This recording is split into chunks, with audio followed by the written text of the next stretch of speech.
শোনেন স্যার, আমি আপনাদেরকে বলি স্যার, আপনাদের মাধ্যমে সারা বাংলাদেশে আপনি বিভিন্ন গ্রুপে আপনি প্রতিনিধিত্ব নিয়ে একটা মেসেজ দিয়ে দেন যে শোয়েব যতক্ষণ আন্দোলন উঠেই না নেবে ততক্ষণ পর্যন্ত আন্দোলন উঠবে না।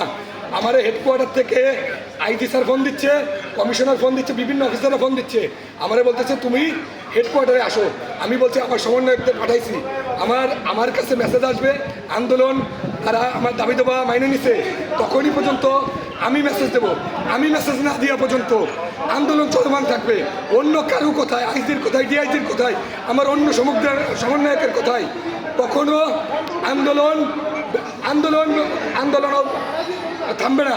আমার একটাই কথা, এই মেসেজ আপনারা পৌঁছে দিবেন না। ইন্সপেক্টর জাহিদ বলতেছে যে তুমি এখানে আসো, তুমি তোমার দাবি দেবা হেডকোয়ার্টারে এসে বলো। আমার মোবাইলটা যদি নিয়ে যায়, আমার যদি আটকাই দেয়, তখন কি হবে? না আমাকে যদি বাইসেন্স এই মাইক্রোফোনটা দেই। আমাকে যদি বাইসেন্স হেডকোয়ার্টারে আটকাই দেয়, তাহলে আন্দোলন কিভাবে থাকবে? আমার মোবাইলটা নিয়ে গেল, আমার হেডকোয়ার্টারে তালাবন্দি করলো, তাহলে কি হবে? না আমি যাবো না, আমার অন্যান্য সমন্বয়করা যাবে। আমার আইজি কথা বলবে আমার অন্য সমন্বয়কদের সাথে, অন্য সমন্বয়করা এসে আমার সাথে কথা বলবে, আমরা এখান থেকে ডিসিশন দেবো। আমি যতক্ষণ না পর্যন্ত প্রচার করবো,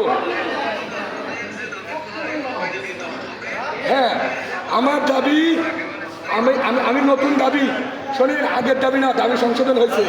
আমার নতুন যে দাবি আছে, আমি নতুন যে লিস্ট করছি, আমার এই দাবি মেনে নিতে হবে। আমার আগের যে দাবি আইজি স্যারকে দিছি ওইটা না, আমি নতুন যে এখন যেটা লিখছি, আমার এই দাবি মেনে নিতে হবে। সেখানে আমার কনস্টেবলদের কথা লেখা নাই, সেখানে আমার এএসআই নায়েক হাবিলদারের কথা তেমন লেখা নাই। আমি এখন যে এটা লিখছি, আমার এই আবেদন মেনে নিতে হবে। আমার এইটা মেনে না নিলে আমি আন্দোলন ছাড়বো না। আমার কনস্টেবল কর্মবিরতিতে জানাইছে, আইজিপি স্যার জানাইছে। হ্যাঁ না আমাকে হেডকোয়ার্টারে কেন যাওয়ার জন্য ফোর্স করা হচ্ছে? হেডকোয়ার্টার থেকে আইজি কেন আমাকে বলতেছে তুমি হেডকোয়ার্টারে আসো? আমি তো হেডকোয়ার্টারে যাব না, আমি রাজপথ ছাড়বো না। আমার ডিসিশন আমি রাজপথে দেবো। ছাত্র সমন্বয়করা যেমন রাজপথে শেষ ডিসিশন দিছে, আমি রাজপথে থেকে দিব, অন্য কোথাও থেকে না। হ্যাঁ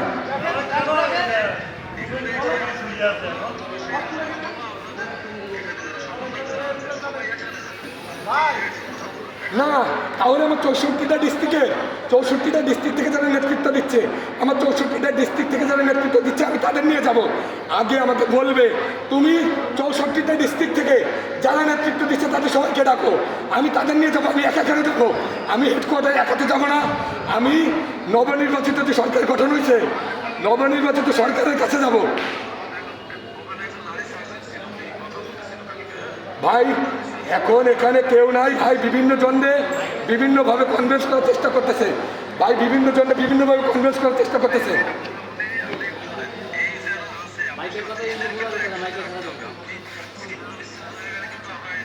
আমি ছিন্ন বিচ্ছিন্ন না, আমার একটাই কথা, আমি জাহিদ স্যারকে মানি।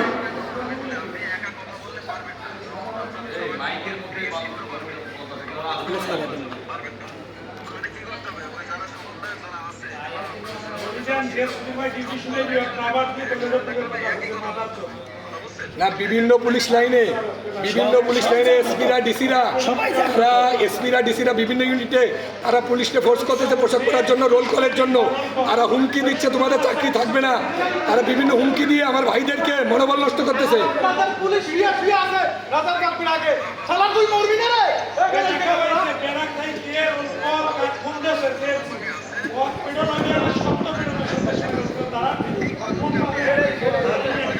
আমি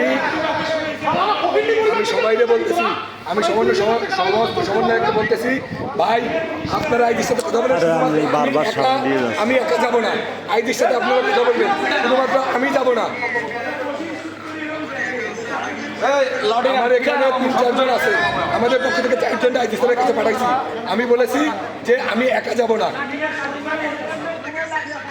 হ্যাঁ 4 জন গেছে, কিন্তু সেই 4 জন যে বলতেছে শোয়েব তুমি আসো, কিন্তু ভাই আমি 64টা ডিস্ট্রিক্টে সমন্বয়ক ছাড়া আমি যাব না।